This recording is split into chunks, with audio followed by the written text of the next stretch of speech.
Do livro Yoga, Caminho para Deus, do professor Hermógenes. Capítulo: A austera disciplina. Tapas. Entrai pela porta estreita, porque larga é a porta e espaçosa a estrada que conduz à destruição, e muitos são os que entram por ela, ao passo que é estreita a porta e apertada a estrada que conduz à vida, e poucos são os que a acham.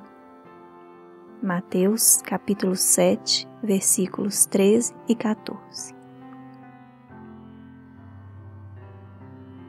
Se o caminhante tem as pernas frágeis para tão longo e duro caminho, deve fortalecê-las antes de começar a andar. Quando os mestres aconselham: pratiquem tapas, estão querendo salvar os caminhantes de uma provável derrota. Eles têm visto muitos que partiram afoitos e foram batidos pelas árduas provas na estrada. A estrada não é para os que cedem às fadigas, aos desconfortos, às ciladas, aos desafios, às barreiras. A estrada não é para os indisciplinados, para os que amam o conforto, para os entregues aos prazeres sensuais, para dengosos e lânguidos, para mofinos e covardes. O yogin, praticando tapas, queima no fogo da austeridade as sementes da impureza e se defende de todos os cansaços, desânimos, preguiças, fossos e fossas. Sem discernimento, viveka, a prática de tapas degenera em ascetismo masoquista, em mortificações, em autoagressões que danificaram o corpo e a mente de tantos religiosos do passado. Tapas é para dar ao corpo rigidez, energia, resistência e para prolongar-lhe juventude e vida. Para isto é que a Hatha Yoga foi pelos mestres ensinada. Hatha Yoga é para aprimorar o corpo como instrumento, mas vaidosos usam-na com fins narcísicos. Tapas não é para maltratar o organismo, não é para desenvolver faquirismo ou doenças mortais. Entre o sibarita, distraído nos prazeres de cama e mesa, se corrompendo e diluindo as forças, e o asceta masoquista agredindo o corpo com autoflagelação, tapas é o caminho do meio, do equilíbrio, da dignificação. Para o yogin, o corpo é o templo do Espírito Santo. Tapas conserta, aprimora e purifica o templo. É obrigação de todo devoto, seja qual for a religião. Pobre do yogin que teme e detesta a dor. O ignorante não sabe que a dor leciona, retifica, desperta, desafia a crescer, fortalece e liberta. Diante da dor, o yogin não tenta fugir, nem se rebela. Tudo ele faz no sentido de evitá-la, e atendendo às sábias leis da natureza, procura minorá-la. Efetivamente, os analgésicos reduzem ou disfarçam a dor superficial. Mas a dor existencial cósmica, dukkha, que pode extingui-la senão a iluminação? O asceta, praticando tapas, aceita a cruz, desde que seja inevitável. E com a cruz caminha, sem protestar, sem reclamar, sem pretender escapar. Um grande e invencível heroísmo é indispensável a todo discípulo de Cristo, seguidor de Buda, devoto de Krishna.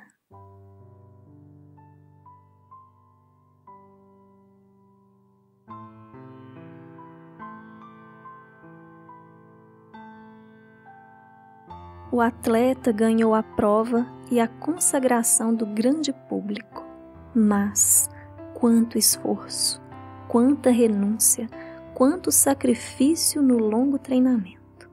Assim é a conquista do reino. Ela requer disciplina árdua, determinação, resistência, pureza, devotamento, invencibilidade. O asceta é o atleta de Deus.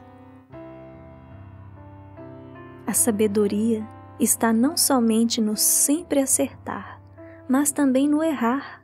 Se quando errarmos, aceitarmos as consequências, corrigirmos o erro, aprendermos a lição e continuarmos vivendo sem dúvidas e sem dívidas, isto é, felizes. O aspirante ao reino não roga a Deus que afaste o sofrimento gerado pelos erros cometidos. Ele não vê em Deus um oportuno analgésico a seu alcance. O que ele pede é resistência e sobriedade para aguentar e também coragem de, sem disfarces, ver a intenção redentora da grande mestra, a dor. O silêncio, a tranquilidade e a luz lá no alto são prêmios e glórias aos que se arriscaram nas escarpas, se feriram nas pedras, se gastaram nas fadigas, que se fortaleceram nas lutas, venceram desânimos e distâncias e mantiveram bem viva a chama da aspiração. Quem fica deitado pode não cair, mas não aprende a andar. Desengano desalenta, mas liberta. Vitória fácil, mercadoria de preço vil, aquisição sem mérito, dão para desconfiar.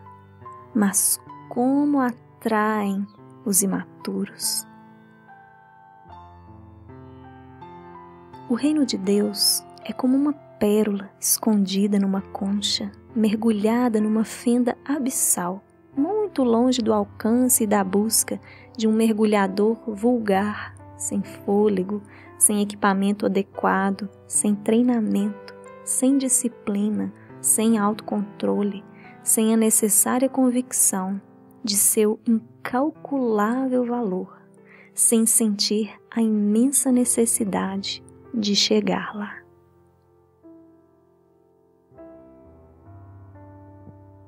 O uso frequente de analgésicos ilude-nos, convence-nos de que tudo vai bem. O uso frequente de antibióticos ilude-nos, dá-nos a impressão de que somos resistentes e imunes. A maior ruína acontece quando nos abrigamos numa fortaleza de alicerces podres. Se o que você está querendo é uma imitação, o vendedor pedirá um preço baixo. Se quiser a joia verdadeira, terá de pagar muito mais. Os que se apegam ao efêmero não têm sede de eternidade. Os que desejam a fuga evitam a realidade. Os que se alcoolizam têm medo da lucidez. Os que necessitam das multidões e temem a solidão vivem com medo de um encontro. O encontro com eles mesmos. Rejeitam-se. A todos eu diria, tratem de se aceitarem, sem receio, sem restrições. E na solidão, encontrem a paz que as multidões jamais podem dar. A paz de dentro. Traição dói, mas como ensina. A maior dor nasce de não aceitarmos o irremediável. Deus abençoe aqueles que me causaram as dores que me ensinaram. Tua alma, se tem pureza, é capaz de levar serenidade ao aflito insone, de dar paz ao conflito que inferniza a alma do malvado e até de emprestar perfume ao próprio rosal. Nossos sentidos são gulosos, insaciáveis. Não adianta soltá-los no pasto da sensualidade para que aplaquem sua fome. Eles sempre desejam mais. E quanto mais atendidos, mais ávidos e exigentes se fazem.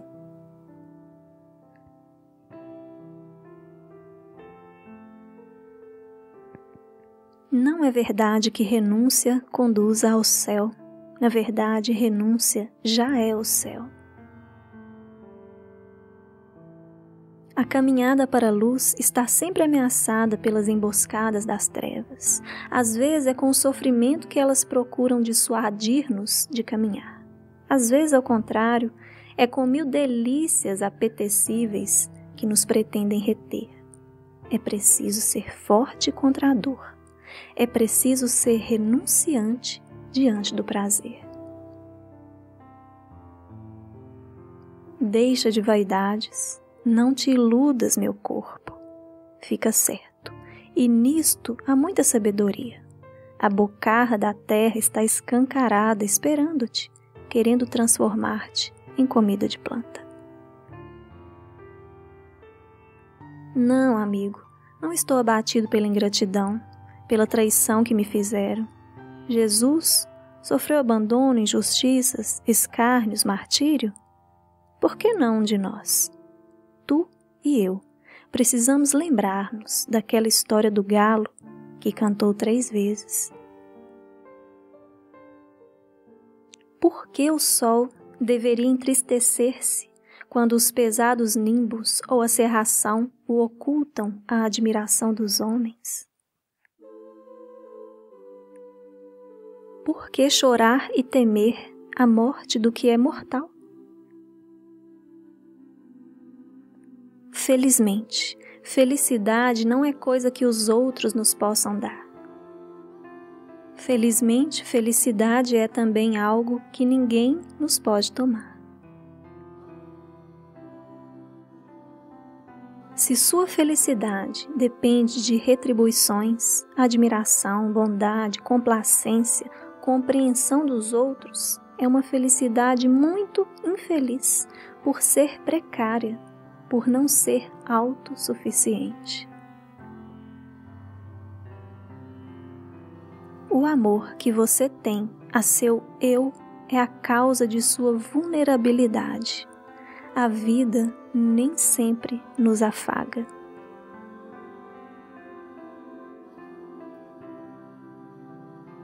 A ignorância está em errar, frustrar a dor, consequência do erro.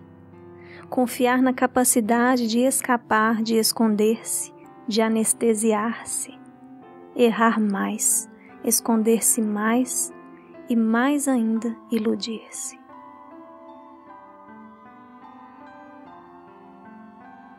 Se você tem uma longa e árdua viagem a fazer, não se esqueça de preparar o animal que vai transportá-lo. Por falar nisso, você vem cuidando do seu corpo? Se você vai ser honrado com uma visita de pessoa muito nobre, não se esqueça de limpar, arrumar, embelezar, enfim, enobrecer sua casa. Por falar nisso, que cuidados tem dado a seu corpo?